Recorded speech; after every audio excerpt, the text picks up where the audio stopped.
দুজন একসঙ্গে আছি। আমাদের মাননীয় প্রধানমন্ত্রীর শিক্ষা বিষয়ক উপদেষ্টা এবং প্রবাসী কল্যাণ বিষয়ক উপদেষ্টা ডক্টর মাহাদি আমিন আমার সঙ্গে আছেন। আমরা দুজন এই ধ্বংসযজ্ঞকে একটু আগে দেখে আসলাম। প্রথম আলোর এই আয়োজনে উপস্থিত হয়ে তাদের আমন্ত্রণে আমরা এটা নিজেরা একটু প্রত্যক্ষ করলাম, ঘুরলাম, দেখলাম। আমাদের আগে ইতিমধ্যেই আমি সাজ্জাদ ভাইয়ের কাছ থেকে শুনলাম যে মাননীয় স্বরাষ্ট্রমন্ত্রী এবং পররাষ্ট্রমন্ত্রী এবং প্রধানমন্ত্রীর আরেকজন মাননীয় উপদেষ্টা তারাও ঘুরে গিয়েছেন, হয়তো আরো অনেকে আসবেন। আমরা ওই দিনকার দুর্ঘটনার দিনও আমরা মোটামুটি সচেতন নাগরিক হিসাবে বিভিন্ন গণমাধ্যমে দৃশ্যগুলো দেখেছি।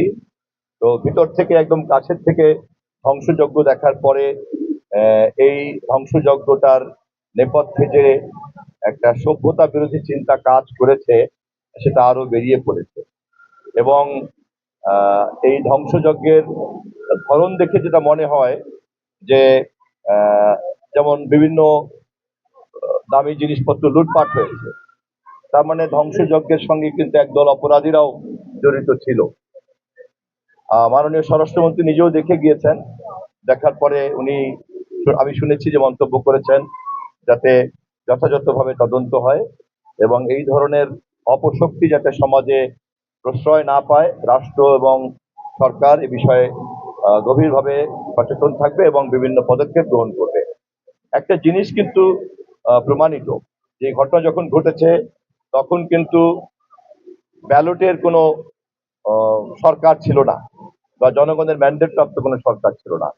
ফলে সেই পরিস্থিতি আর জনগণের ম্যান্ডেট প্রাপ্ত সরকারের অধীনে বাংলাদেশ পরিচালিত হওয়ার পরিস্থিতি, দুই পরিস্থিতির মধ্যে একটা অনেক বড় পার্থক্য আছে।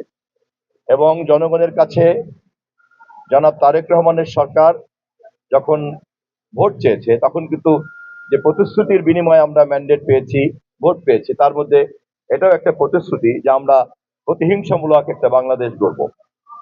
আমাদের প্রতিশ্রুতি ছিল যে আমরা বাংলাদেশকে সকলের বাসযোগ্য করব, সকলের জন্য সমান অধিকার নিশ্চিত করব এবং জনগণের সকল মৌলিক অধিকারকে আমরা নিশ্চিত করব এবং এই অধিকারগুলি নিশ্চিত করার জন্য জনগণের ম্যান্ডেট প্রাপ্ত সরকার হিসাবে সাংবিধানিকভাবে একমাত্র সরকারই হচ্ছে রাষ্ট্রের সেই কর্তৃপক্ষ যে এই প্রতিশ্রুতিগুলিকে বাস্তবায়ন করতে পারে। ফলে অন্য কোনো কর্তৃপক্ষ, অন্য কোনো শক্তি, অন্য কোনো অপশক্তি সমাজে কোনো দাপট প্রভাব দেখাক, তা কোনোভাবেই কাম্য নয় এবং অতীতে যা ঘটেছে তাকে অবশ্যই তদন্তের আওতায় আনতে হবে এবং এটা পরিষ্কারভাবে আমাদের সরকার বোঝে কোনো অপরাধ তামাদি হতে পারে না। যে কোনো অপরাধ তাৎক্ষণিকভাবেই হোক আর যত সময়ের ব্যবধানই হোক, তাকে জবাবদিহিতার এবং বিচার প্রক্রিয়ার আওতায় আসতেই হবে। আমি এবং আমাদের মাননীয় প্রধানমন্ত্রীর শিক্ষা উপদেষ্টা, আমাদের দুজনের পক্ষ থেকে সরকারের প্রতিশ্রুতি আজকের এই সময় আপনাদের মাধ্যমে জাতিকে আবারও স্মরণ করে দিলাম। প্রথম আলো সহ সকল গণমাধ্যমের স্বাধীনতার ব্যাপারে তথ্যমন্ত্রী